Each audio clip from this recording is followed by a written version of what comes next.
नमस्ते दोस्तों। आपका अपने यूट्यूब चैनल एग्जाम रूम में आपका हार्दिक स्वागत है। इस वीडियो में हम एनसीएफ 2005 यानी कि नेशनल करिकुलम फ्रेमवर्क 2005 के बारे में पढ़ने वाले हैं, ताकि आगे में आने वाली जो आपकी परीक्षाएं हैं, चाहे वो सी टेट हो या फिर यू टेट, उसमें आपको काफ़ी हेल्प मिल सके। तो चलिए स्टार्ट करते हैं अपना वीडियो।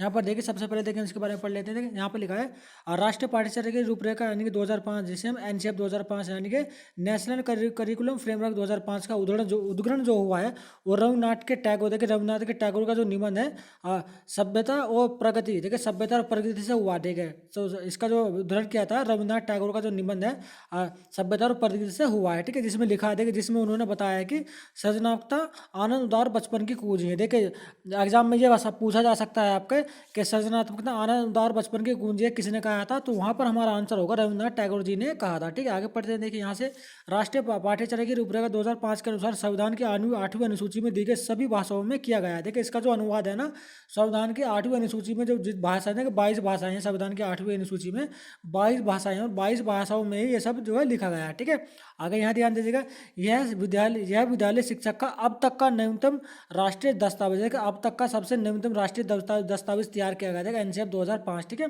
देखिए एनसीएफ 2005, देखिए इसके भाग के बारे में जान लेते हैं। ठीक है, देखिए राष्ट्रीय पाठ्यचर्या रूपरेखा को 5 भागों में बांटा गया है। ठीक है, आपसे एग्जाम में ये जरूर पूछा जाएगा कि एनसीएफ को कितने भागों में बांटा गया है, तो वहाँ पर हमारा आंसर होगा 5 भागों में बांटा गया है। ठीक है, कौन कौन से हैं 5 भाग, आइए उन 5 भागों के बारे में भी थोड़ा सा जान लेते हैं। ठीक है, देखिए सबसे पहला भाग अपना परिप्रेक्ष्य है। ठीक है, दूसरा भाग है सीखने का ज्ञान। ठीक है, तीसरा भाग है पाठ्यचर्या के क्षेत्र, स्कूल की अवस्थाएं एवं आकलन, और चौथा आता है हमारा विद्यालय कक्षा का वातावरण, लास्ट आता है हमारा व्यवस्थागत सुधार। ठीक है, देखिए 5 भागों में देखिए बांटा गया है। ठीक है, वहीं पर अगर हम बात करें एनसीएफ के मार्गदर्शन, देखिए एनसीएफ के देखिए 2005, देखिए एनसीएफ नेशनल करिकुलम फ्रेमवर्क 2005 के 5 मार्गदर्शक सिद्धांत भी हैं। देखिए देखिए इंपॉर्टेंट है ये वाले 5 के 5, इन्हें भी याद कर लेते। देखिए आगे परीक्षाओं में आपसे ना पूछे जाते हैं। देखिए सबसे पहले देखिए ज्ञान को स्कूल के बाहर जीवन से जोड़ना। देखिए तो बहुत ही इंपॉर्टेंट है, ज्ञान को स्कूल के बाहर जीवन से जोड़ना। देखिए सेकंड देखिए पढ़ाई के रट्टर प्रणाली से मुक्त, और थर्ड में लिखा है पाठ्यचर्या पाठ्यपुस्तक केंद्र न रह जाए। देखिए पाठ्यपुस्तक पाठ्य केंद्र जो है रहना है। देखिए पाठ्य पुस्तक के आधार पर शिक्षक को नहीं पढ़ाना है। ठीक है, उसके ज्ञान को बाहरी जीवन से जोड़ना है। ठीक है, फोर्थ देखिए कक्षों गतिविधियों से जोड़ा जाए एवं इसे लचीला बनाया। देखिए कक्षा कक्ष को जो है ना, वो गतिविधियों से जोड़कर इसे काफ़ी आसान बनाया जाए, कि लचीला बनाया। देखिए फिफ्थ पॉइंट आता है हमारा राष्ट्रीय मूल्य के प्रति आस्थावान विद्यार्थी तैयार हो, या राष्ट्रीय महत्व के बिंदुओं को पाठ्यक्रम में शामिल किया जाए। देखिए या तो आज जो एनसीएफ 2005 का जो उद्देश्य है, वो ये उद्देश्य है कि के आस्थावान विद्यार्थियों को तैयार किया जाए, ताकि वो राष्ट्रीय महत्व के बिंदु को आप समझ सके। ठीक है, आगे देखते हैं।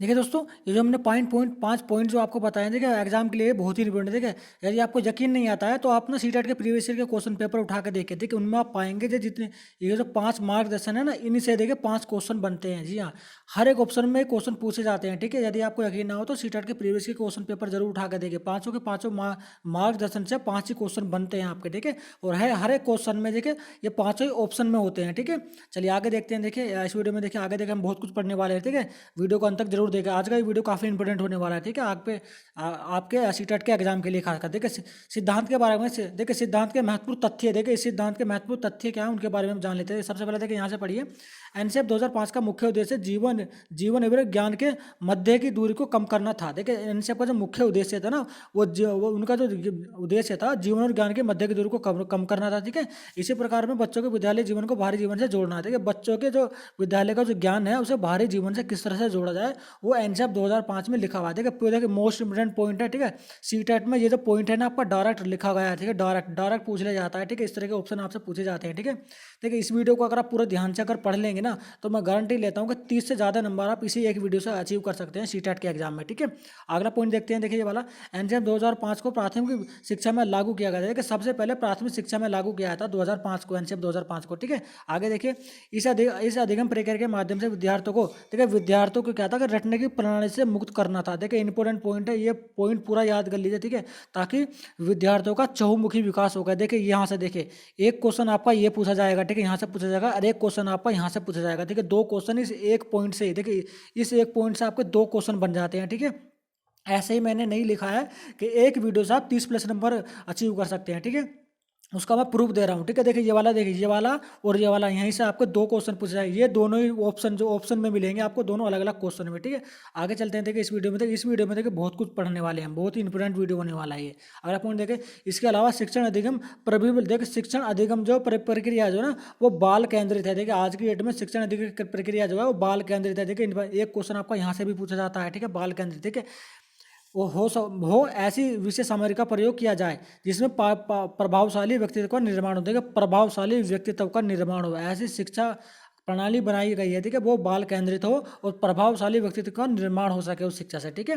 अगला देखते हैं। देखिए यहाँ पर ध्यान दीजिए, देखिए नेशनल करिकुलम फ्रेमवर्क 2005, कभी कभी क्या होता है कि एग्जाम में ना एनसीएफ का फुल फॉर्म भी पूछ लिया जाता है, ठीक है। तो एनसीएफ का फुल फॉर्म होता है नेशनल करिकुलम फ्रेमवर्क 2005 का जो निर्माण जो है वो, देखिए निर्माण एनसीईआरटी द्वारा किया गया था। देखिए इसका जो निर्माण है वो एनसीईआरटी द्वारा किया गया था, इसका जो, ठीक है, देश की जो संस्था है वो दिल्ली में है, ठीक है। नियम किया गया था, इसको पूर्ण करते, इसको पूर्ण करने की जो जिम्मेदारी थी वो प्रोफेसर कृष्ण कुमार को दी गई थी, जिसके नेतृत्व में किया गया था, ठीक है। आगे देखते हैं। देखिए यहाँ से इसका प्रमुख लक्ष्य आत्मज्ञान, अर्थात विद्यार्थियों को अलग अलग अनुभवों में अवसर देकर उन्हें स्वयं ज्ञान की प्राप्ति करानी होती है। देखिए स्वयं ज्ञान की प्राप्ति, देखिए अवसर, देखिए देखिए सीटेट में जब ऑप्शन होता है वहाँ पर आपको किसी भी ऑप्शन में देखिए स्वयं अवसर देकर, ठीक है, अवसर देकर लिखा हुआ है ना, अवसर देकर, वो ऑप्शन हमेशा ही सही होता है, ठीक है। सीटेट को जो एनसीएफ की अगर हम बात करूँ तो 30+ नंबर से केवल आपका एनसीएफ से 2005 से क्वेश्चन पूछे जाते हैं, ठीक है। आप डायरेक्ट पूछ लिया जाएगा कि एनसीएफ का फुल फॉर्म क्या है, ठीक है, इसका जो निर्देशक किसने किया था, तो वहाँ पर हमारा आंसर होगा प्रोफेसर कृष्ण कुमार राव ने, ठीक है। आत्मज्ञान है, अवसर देकर सिखाना है, ठीक है, बच्चों को अवसर प्रदान करनी है, ठीक है। अगले पॉइंट पढ़ते हैं। देखिए यहाँ पर आगे देखिए राष्ट्रीय पाठ्यचर्या की रूपरेखा 2005 के अनुसार हर विद्यार्थी की, देखिए हर विद्यार्थी की अपनी क्षमता और कौशल होते हैं। जी हाँ बिल्कुल, देखिए हर एक विद्यार्थी की अपनी क्षमता और कौशल होते हैं। हर एक विद्यार्थी से हमें एक जैसी उम्मीद नहीं लगानी चाहिए, ठीक है। तो हर विद्यार्थी को उसे व्यक्त करने का मौका प्रदान किया जाना चाहिए। हर एक विद्यार्थी को जो है व्यक्त करने का मौका प्रदान किया जाना चाहिए, क्योंकि हर एक विद्यालय की जो आप सुनने वो लर्निंग पावर होती है, जो कैचिंग क्षमता होती है, वो हर एक विद्यार्थी की एक जैसी नहीं होती। कोई किसी चीज़ को देखो बहुत ही जल्दी सीख जाता है और किसी बच्चा किसी चीज़ को बहुत ही देर में सीख पाता है, ठीक है। देखिए हर एक विद्यार्थी की इंडिविजुअल क्वालिटी और डिसक्वालिटी होती है, ठीक है। ये देखिए एनसीएफ 2005 में लिखा हुआ है, ठीक है। आगे पढ़ते हैं। देखिए इसके बारे में, देखिए यहाँ पर देखिए एनसीएफ 2005 में लिखा गया है, क्या लिखा गया है आइए जान लेते हैं। देखिए शिक्षा को मुक्त करने वाली प्रणाली के रूप में देखा जाना चाहिए। देखिए शिक्षा को है ना, शिक्षा को एक मुक्त करने वाली प्रणाली के रूप में देखा जा रहा है, ठीक है। देखिए शिक्षा की प्रक्रिया को सभी तरह से शोषण और न्याय, गरीब, लिंग भेदभाव, जाति से मुक्त होना पड़ेगा। देखिए शिक्षा को जो है ना इन सभी से मुक्त होना पड़ेगा, ठीक है, जो हमारे बच्चों की इस प्रक्रिया से वंचित करती है। देखिए ये जो आता है ना, देखिए अन्याय, गरीब, लिंग भेदभाव और जाति जो है ना, ये हमारे बच्चों को जो है शिक्षा से वंचित करती है। तो सबसे पहले तो हमें इन सभी को त्यागना पड़ेगा, ठीक है, तभी हमारे बच्चों का शिक्षा में कुछ विकास हो पाएगा, ठीक है। आगे पॉइंट पढ़ते हैं। देखिए ये देखिए आगे पॉइंट पढ़ते हैं, इंपोर्टेंट पॉइंट है, यहाँ ध्यान देगा। यह मानव संसाधन विकास मंत्रालय की एक पहल पर तथा प्रोफेसर यशपाल की अध्यक्षता में इसका निर्माण किया गया था। देखिए यहाँ पर एक क्वेश्चन ये भी पूछा गया किसकी अध्यक्षता में एनसीएफ 2005 का निर्माण किया गया था, तो वहाँ हमारा आंसर होगा प्रोफेसर यशपाल की अध्यक्षता में, ठीक है। आगे ध्यान दीजिएगा। देखिए इसका निर्माण किया गया, देखिए यहाँ ध्यान देगा, ज्ञान को केवल किताबी ज्ञान से ही नहीं बल्कि बाहरी जीवन से जोड़ा जाए। देखिए यहाँ पर देखिए सीटेट में ये पॉइंट जो है डायरेक्ट पूछ लिया जाता है, ठीक है, ऑप्शन में ये होता है, ठीक है, ज्ञान को केवल किताबी ज्ञान से नहीं बल्कि बाहरी जीवन से जोड़ा जाए, ठीक है। आगे ध्यान दीजिएगा यहाँ पर, इसके अलावा विद्यार्थियों को रट्टन प्रणाली से मुक्त किया जाए। देखिए विद्यार्थियों को रट्टन प्रणाली से मुक्त किया जाए। सीटेट में ये भी क्वेश्चन पूछा जाता है, आपसे क्वेश्चन पूछा जाएगा, उसमें एक ये ऑप्शन दिया हुआ होगा, उन चारों में से ये पूरा ऑप्शन दिया हुआ होता है, ठीक है, और यही ऑप्शन हमारा सही हो जाता है, ठीक है। आगे पढ़ते हैं। देखिए पाठ्य पुस्तक पर आधारित शिक्षक नहीं हो। देखिए पाठ्य पुस्तक पर आधारित शिक्षा नहीं होनी चाहिए, पाठ्य पुस्तक पर आधारित नहीं होनी चाहिए केवल, ठीक है। इसके अलावा शिक्षा राष्ट्रीय मूल्य के प्रति आस्थावान विद्यार्थियों को तैयार करती है। देखिए शिक्षा का जो उद्देश्य होना चाहिए वो राष्ट्रीय मूल्य के प्रति आस्थावान विद्यार्थियों को तैयार करना हो, ठीक है, शिक्षा का उद्देश्य, ठीक है। अगले पॉइंट पढ़ते देखिए इसी एक पॉइंट से ना आपके कम से कम 3 क्वेश्चन आपसे पूछ ले जाएंगे सीटेट में। देखिए ये पूरा पॉइंट देखिए कितना इंपॉर्टेंट। देखिए एक एक पॉइंट को ना काफ़ी डीपली एनालिसिस करके इस वीडियो में हमने ऐड किया ताकि आगे में आने वाली परीक्षा सीटेट या फिर यूपीटेट में आपको अच्छे नंबर से मिल सके, ठीक है। आगे पढ़ते हैं। देखिए एनसीएफ 2005 के प्रमुख सुझाव देखिए राष्ट्रीय पाठ्यचर्या रूपरेखा 2005 के मुख्य विशेषताएं क्या है। देखिए विशेषताओं पर ध्यान दीजिए। देखिए यहाँ से भी आपसे क्वेश्चन डायरेक्ट पूछ लिया जाता है, ठीक है। यहाँ पर पहला पढ़ते हैं। देखिए एनसीएफ 2005 2005 के अनुसार प्राथमिक शिक्षा पर भाषा का देखिए भाषा का माध्यम जो है मातृभाषा होना चाहिए। प्राथमिक स्तर पर भाषा का जो माध्यम जो मातृभाषा नहीं, बच्चे की माँ की भाषा होना चाहिए। प्राथमिक शिक्षा की बात की जा रही है, ठीक है। यहाँ पर बच्चे को प्राथमिक शिक्षा जब दी जाए ना तो मातृभाषा में दी जानी चाहिए, ठीक है। यहाँ पर एनसीएफ 2005 में लिखा गया है, ठीक है। अगला क्वेश्चन देखिए, ठीक है। शिक्षण सूत्र, देखिए शिक्षण सूत्र जैसे कि ज्ञात से अज्ञात की ओर, मूर्त से अमूर्त की ओर आदि पर अधिकतम प्रयोग हो। देखिए शिक्षा का जो जिस माध्यम से शिक्षा दी जाती है ना उसमें लिखा गया है एनसीएफ में कि शिक्षण सूत्र के माध्यम से शिक्षा प्रदान की जानी चाहिए टीचरों के द्वारा, ठीक है। आगे पॉइंट पढ़ते हैं, देखिए ये वाला पॉइंट पढ़े। देखिए सूचना को ज्ञान मानने से बचा जाए, देखिए सूचना को ज्ञान मानने से बचा जाए। देखिए ये वाला जो ऑप्शन है ना सीटेट में डायरेक्ट रख दिया जाता है ऑप्शन में, ठीक है। वहाँ पर ये ऑप्शन जो है याद हो, ठीक है, सही होता है, ठीक है। तो आप इसे याद करिएगा, ठीक है। अगला पॉइंट पढ़िए। देखिए विशाल पाठ्यक्रम व मोटी किताबों शिक्षा प्रणाली को असफलता का प्रतीक है। देखिए जो मोटी मोटी किताबें होती है ना, बहुत बड़ा सिलेबस होता है, तो वो क्या करते हैं, असफलता का प्रतीक होते हैं। बच्चे ना उन्हें देखकर डर जाते हैं, उन्हें अपना फोकस नहीं कर पाते, ठीक है। एनसीएफ ने ये भी कहा है कि किताबों को बारीक और सिलेबस को ना संचित किया जाए, काफ़ी कम कर दिया जाए। मोटी मोटी जो किताबें हैं उन्हें कम करो, ठीक है, ताकि बच्चे को बड़ा महसूस ना हो, ठीक है। अगला पॉइंट पढ़ते हैं, देखिए ये वाला पॉइंट पढ़िए। मूल्य को उपदेश देकर नहीं वातावरण देकर स्थापित किया जाएगा। एक ऐसा शिक्षक को एक ऐसा वातावरण क्रिएट करना चाहिए ताकि बच्चे खुद से करके सीखे, ठीक है। ठीक है, वातावरण देखें, ठीक है। देखिए सीटेट में ना इस तरह के क्वेश्चन आपसे पूछे जाते हैं, ठीक है। अगला पॉइंट पढ़े, देखिए वाला अभिभावकों को सख्त आदेश दिया जाए। देखिए अभिभावकों को सख्त आदेश दिया जाए बच्चों को छोटी उम्र में निपुण बनाने की आशंका करना गलत है। कि बच्चे के आजकल के अभिभावक क्या होते हैं कि शुरू से छोटे बच्चे पर इतना प्रेशर इतना बर्डन गिर देते हैं, उससे ये उम्मीद करते हैं कि वो जो है 100 में से 100 ही नंबर लाए, ठीक है। तो एनसीएफ ने इस चीज़ का विरोध किया है, ठीक है। उसने कहा है कि छोटे बच्चों को इतना बर्डन नहीं देना चाहिए, अभिभावकों को इतनी आकांक्षा नहीं रखनी चाहिए छोटे बच्चों से, ठीक है। अगला पॉइंट पढ़ते हैं, देखिए ये वाला बच्चों को स्कूल से बाहर जीवन से तनाव मुक्त वातावरण प्रदान करना, देखिए ऐसा वातावरण क्रिएट करना चाहिए ताकि बच्चे खुद से और फ्री माइंड होकर सीख सकें, ठीक है। यदि बच्चों किसी पारिवारिक या फिर किसी भी समस्या से मुक्त हो तो एक टीचर को उसको बच्चे का समाधान करना चाहिए, ठीक है। उसमें एनसीएफ 2005 में ये भी लिखा हुआ है, ठीक है।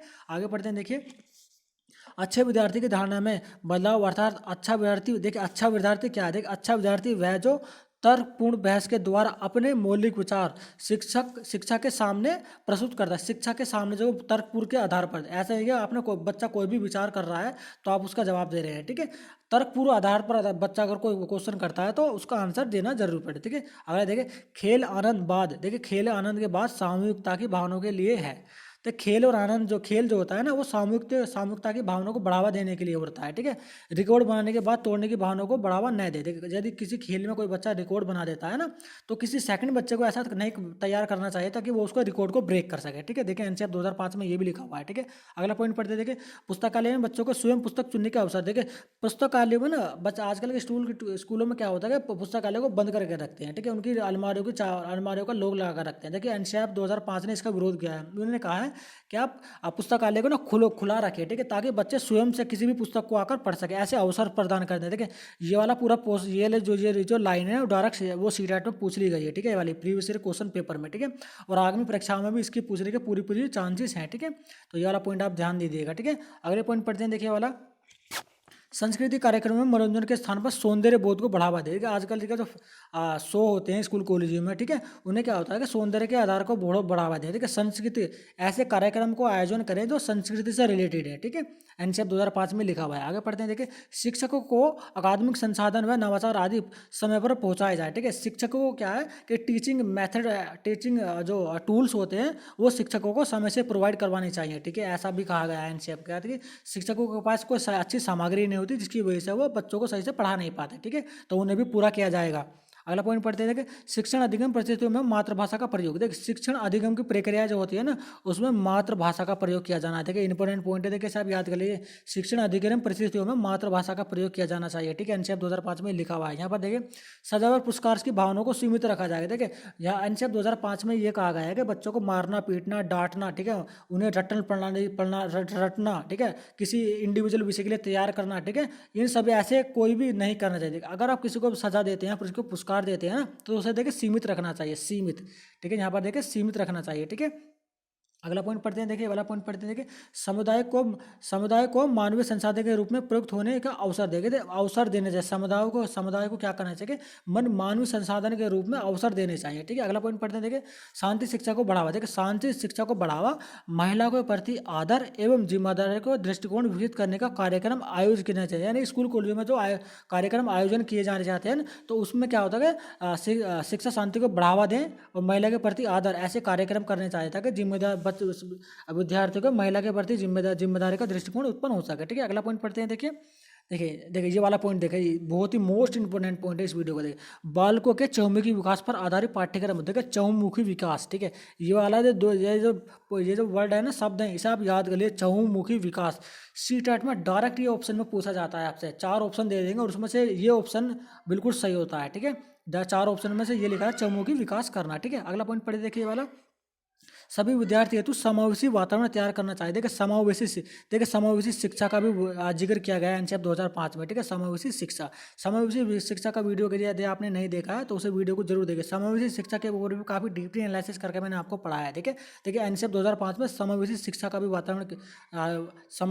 का भी चर्चा की गई है। ठीक है, अगला पॉइंट पढ़ते हैं, देखिए वाला एनसीईआरटी 2005 में शिक्षक के प्रति दृष्टिकोण। देखिए एनसीईआरटी 2005 में शिक्षक के प्रति कैसा दृष्टिकोण होना चाहिए इसके बारे में बताया गया था। यहाँ पर पढ़ते हैं, देखिए शिक्षा ज्ञान का स्रोत नहीं है। देखिए शिक्षा जो है ना वो ज्ञान का स्रोत नहीं, अपितु ऐसा सुगम करता है जो सूचना को अर्थ बोध में बदलने की प्रक्रिया में विविध उपायों में बच्चों हेतु सहायक हो। ठीक है, ये शिक्षक का क्या उद्देश्य बताया गया है एनसीईआरटी 2005 में कि शिक्षक को जो है ना ज्ञान का स्रोत नहीं मानना चाहिए, उसे ऐसा स्रोत मानना चाहिए ताकि वो अर्थ और बोध के बीच के बच्चों के अर्थ और बोध के बीच के डिफरेंस को बच्चों को समझा सके। यानी बच्चे किसी चीज़ को समझ नहीं रहे हैं तो टीचर का कर्तव्य होता है तो उसे अच्छी चीज़ से उसे चीज़ को अच्छे से बच्चों को अच्छे से समझा सके। ठीक है, अगला पॉइंट पढ़ते हैं, देखिए एनसीईआरटी 2005 में बच्चे के प्रति क्या दृष्टिकोण है एनसीईआरटी 2005 का। ठीक है, यहाँ पर पढ़ते प्रत्येक बच्चे को सीखने की गति, देखिए प्रत्येक बच्चे के सीखने की जो गति हो ना प्रकृति अलग होती है। देखिए बिल्कुल इंपोर्टेंट पॉइंट है, देखिए सीखने की प्रकृति जो है बिल्कुल अलग होती है। हर एक इंडिविजुअल बच्चे के अंदर अपनी क्वालिटी और डिसक्वालिटी होती है। ठीक है,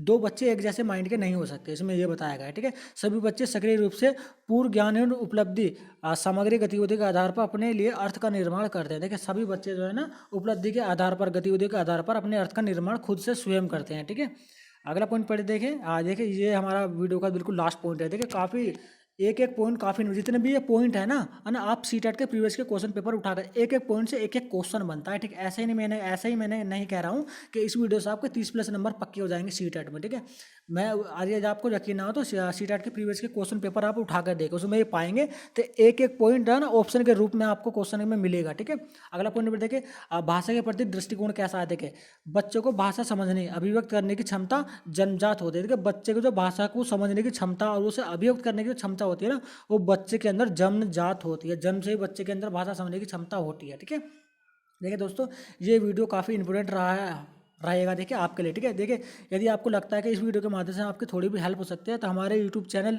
और इस वीडियो को देखकर लाइक कर देगा तथा हमारे यूट्यूब चैनल एग्जाम रूम को आप सब्सक्राइब तथा बेल आइकन को ऑल पर जाकर आप प्रेस कर देगा। ठीक है, ताकि आगे वाली वीडियो का नोटिफिकेशन आपको जल्दी मिल सके। देखिए इस चैनल पर जो है ना हम इसी तरह के इन्फॉर्मेटिव वीडियो अपलोड करते हैं। ठीक है, और जो भी जॉब से रिलेटेड जो कोई भी नोटिस अगर जारी होता है तो इस वीडियो के माध्यम, इस चैनल के माध्यम से हम उसका भी आपको वीडियो प्रोवाइड करवाते हैं। ठीक है, तो चलिए चलते हैं, जल्दी मिलते हैं अपने नेक्स्ट वीडियो इसी तरह के अल्टीमेटिक इन्फॉर्मेशन न्यूज़ के साथ।